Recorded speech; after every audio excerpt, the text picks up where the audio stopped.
we're doing. Well, just a brief recap. The goal of the last game was to start fast and finish strong, and I think the coaching staff and the players responded extremely well to that. I think sometimes, attitude and chemistry and identity and personality take a little time to develop, and after 3 games, I think that, our aspirations, our expectations are sort of gauging our performance a little bit more rather than something externally to inspire us. And high standards come from passion from within, and I saw a little of that in the last game, and hopefully with the SEC coming up this week, we'll continue to build on that. I know we released some players of the week, Greg McElroy, who has been consistently a very good, solid, efficient quarterback at his position and has certainly affected the success of the offense in a very positive way in terms of balances. Offensive Player of the Week with Colin Peake, who has played well for us and did a good job, especially blocking in this last game. Mark Barron and Terrence Cody are the defensive players, and Terrence was honorable mention in the SEC. And on special teams, Javi had another good day in terms of returns. Robbie Green and Chris Jordan all did an outstanding job in special teams.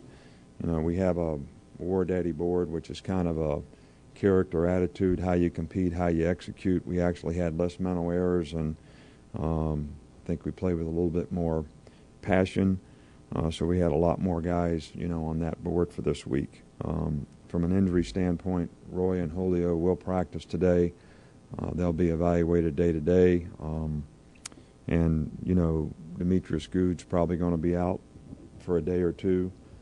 Possibly can return. Again, he'll be evaluated on a day-to-day basis, maybe by Wednesday or later in the week with a hyperextended knee, but nothing that's really an issue or a problem. Arkansas, to me, is one of the best offensive teams in the country.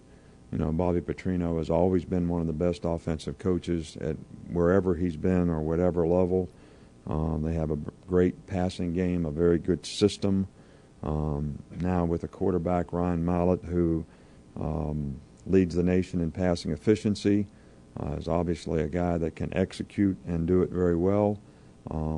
But he also has some very good players around him. They got a couple running backs, Michael Smith and Dennis Johnson, who are really good players. I think they have 3 receivers that are in the top 10 in the SEC in terms of receptions. They have very good tight end. Their offensive line plays extremely well in their system. Defensively, they got 9 starters back and 10 of the top tacklers from a year ago, and all 4 guys up front. And I think are a much better defensive team, and will continue to be a much better defensive team. And they've got team speed, so their special teams show it. They're one of the top teams in the country in kickoff return. So, this is a really good football team, especially an outstanding offensive team, but a really good team overall and going to be very challenging for us. And it's a little different than what we played against to this point. So, there's a lot of challenges here, and we'll see how we respond to it. Coach Saban, particularly if Roy is available to come back this week, you'll have probably not too crowded, but a crowded situation at running back. Is your philosophy to say we're going to play this guy this many series, this guy this many series, or do you go more by feel in a game in terms of Mark, Roy, Trent, et cetera? Well, I basically, sort of get a feeling when the game's going on. We usually say we're going to have a guy carry the ball 3 or 4 times, and the next guy's going to go in and